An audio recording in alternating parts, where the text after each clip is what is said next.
मैं पृथ्वी के आध्यात्मिक डिजिटल विश्वविद्यालय नमस यूनिवर्सिटी में व्याख्यान 56 में आपका स्वागत करता हूँ और आपको नमन करता हूँ। मैं येशुआ बोल रहा हूँ। मैं येशुआ हूँ। जैसा कि वादा किया गया था, मैं आज आपके हृदय की चेतना में गहराई से उतरने जा रहा हूँ। पृथ्वी पर अपने विभिन्न मिशनों के हिस्से के रूप में आपकी आत्मा जो करना चाहती है, उसे 5वें आयाम में बनाने के लिए आपको अपनी हृदय चेतना की आवश्यकता है। पिछले व्याख्यान में हमने आपकी हृदय चेतना को सक्रिय किया था। आज का व्याख्यान आपको बताएगा कि इसका उपयोग कैसे करना है और आपकी हृदय चेतना की सक्रियता बढ़ जाएगी। ऐसा इन शब्दों से निकलने वाली ऊर्जाओं के माध्यम से होता है। कृपया ऐसा होने देने के लिए अपना समय लें और व्याख्यान को अपने पूरे ध्यान से सुनें, न कि जब आप गाड़ी चला रहे हो। यदि आपने अभी तक पिछला व्याख्यान नहीं सुना है, तो बेहतर होगा कि आप पहले उसे सुन लें, ताकि आज जो मैं आपके साथ साझा कर रहा हूँ, उसका अधिकतम लाभ उठा सकें। पिछली बार से सक्रियण को प्रभावी होने में कुछ दिन लगेंगे। जैसा कि व्याख्यान 55 में बताया गया है, रिश्ते ब्रह्मांड की रीढ़ है। हर चीज आपस में जुड़ी हुई है। सभी क्षेत्रों और आयामों में हम सभी रिश्तों का एक विशाल असीम रूप से बड़ा नेटवर्क बनाते हैं। रिश्ते अनुभवों के दुनिया का प्रवेश द्वार है। आपको आश्चर्य का अनुभव होगा जैसे चीज पर आप हमेशा भरोसा कर सकते हैं आपकी आत्मा है, जिसका अर्थ है निर्माता से आपका सीधा संबंध प्रकाश और प्रेम से। आपकी आत्मा आपके हृदय चेतना के माध्यम से आप तक पहुंचेगी। आप अपनी दुनिया, अपने रिश्तों और दुनिया में अपने अनुभवों को अपनी हृदय चेतना में और उसके माध्यम से बनाते हैं। सही लोगों तक सही तरीके से पहुंचने के लिए आपको अपनी हृदय चेतना की आवश्यकता है। प्रकाश सभी चीजों का माप है। शब्द से सही अर्थों में प्रकाश वह नियंत्रण है जिसे आप संचालित कर सकते हैं। आप रिश्तों को सही दायरे में रख सकते हैं, आपके निर्णय, आपके इरादे और आपकी कल्पना के माध्यम से। अपने आप को सही प्रकाश में, सर्वोच्च प्रकाश में स्थापित करें। फिर अपनी आत्मा के माध्यम से, अपनी आत्मा आपके माध्यम से काम करना शुरू करें। इसका मतलब यह भी है कि जीवन को आप तक अपने हृदय स्थान में आने की अनुमति देना। अपने हृदय स्थान की कल्पना करें। यह अब सक्रिय है, सक्रिय जीवित चेतना है।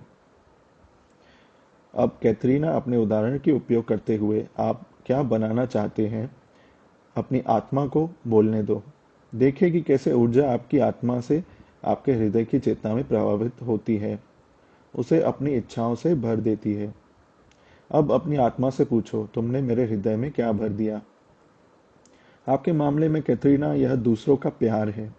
इसका क्या मतलब है? प्यार देना और पाना, अपने प्रति प्यार महसूस करना। शब्द भावनात्मक दर्द प्रकट होते हैं।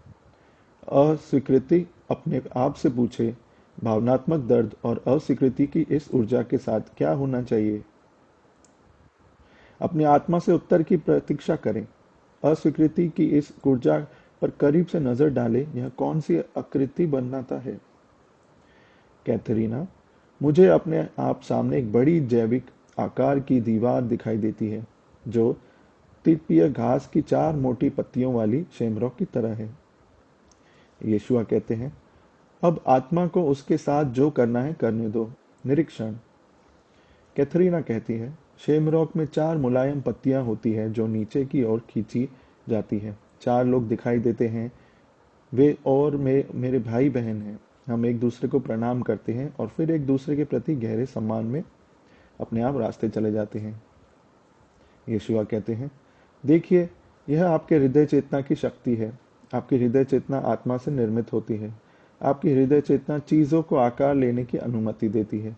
आपकी हृदय चेतना आपकी दुनिया को ठीक करने का काम करती है। जैसा कि आप देख सकते हैं, आप अपनी आत्मा के साथ एकता में अपने जीवन को बदलने सकते हैं। जब आप लगातार अपनी आत्मा के साथ जोड़ रहते हैं, तो आप अपनी आत्मा के मार्ग के लिए रास्ता बनाते हैं और खुद को ठीक करते हैं।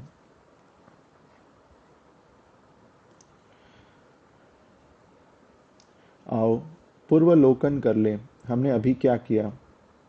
पहली चीज जो आप करते हैं वह है कि हृदय चेतना को बुलाना। यह वह संरचना है जो आपकी आत्मा चाहती है। यह महत्वपूर्ण है। रूप की दुनिया में तीसरे आयाम में संरचनाएं अक्सर बहुत बहुत कठोर होती है। यहाँ तक कि पांचवें आयाम और उससे आगे भी आपको एक संरचना की आवश्यकता होती है। कुछ बनाने या बदलने के लिए आपकी आत्मा हमेशा एक संरचना की आवश्यकता करती है। आपके हृदय स्थान, आपकी हृदय चेतना के साथ आपके पास एक संरचना है जो आपकी आत्मा द्वारा निर्मित और भरी हुई है। यह पांचवें आयाम की संरचना है। आपकी आत्मा की इच्छाओं को प्रकट करने के लिए इस तरह से काम करने के आसान कुछ भी नहीं है।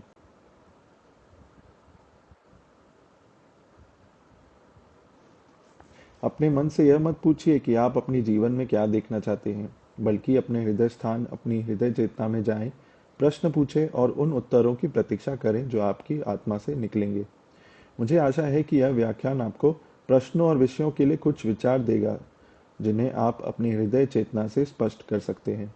जैसा कि आप अब तक जानते हैं, यह कदम दर कदम उस जीवन का निर्माण करने का काम करता है जिसके लिए आपकी आत्मा ने आपको यहाँ भेजा है।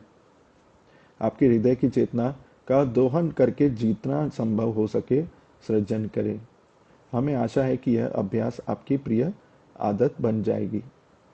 इस नोट पर मुझे हमारी अध्ययन सामग्री में नवीनतम जुड़ाव की घोषणा करते हुए खुशी हो रही है। ई book a visual consciousness expansion meditation, जिसमें सनत कुमारा आपको 40 पोर्टल पेंटिंग के माध्यम से यात्रा पर ले जाएंगे और आपको आंतरिक ज्ञान का ट्रिगर करेगा और आपका विस्तार करेंगे। ई बुक में उनके बारे में यह जानकारी शामिल है जो उन्होंने पहली बार साझा नहीं की। ई-बुक में उनके बारे में वह जानकारी शामिल है जो उन्होंने पहले कभी साझा नहीं की। आपको शो नोट्स में लिंक मिलेगा। यदि आप अपने अनुभव दूसरों के साथ साझा कर सकते हैं तो कृपया हमारे अध्ययन समूह में शामिल हो। आप इस पॉडकास्ट के नीचे शो नोट्स में नियंत्रण लिंक पा सकते हैं। हमारे स्वयंसेवक मॉडरेटर आपका स्वागत करने के लिए तत्पर हैं। अगले सप्ताह पोडियम फिर से मदर मैरी का होगा। हमारे हृदय की चेतना के बारे में उससे बहुत कुछ कहना है। मैंने आपको प्रणाम करता हूँ। यीशुआ का यह व्याख्यान कैथरीना द्वारा बोला गया था। अंग्रेजी में अनुवाद करके रोहन सेवानी को यीशुआ का यह व्याख्यान कैथरीना अदारी द्वारा बोला गया था। अंग्रेजी में इसका अनुवाद उन्होंने किया और इसका अनुवाद हिंदी में रोहन सेवानी द्वारा किया और बोला गया था। अगली बार फिर मिलेंगे। हम आपसे मिलने के लिए उत्सुक हैं।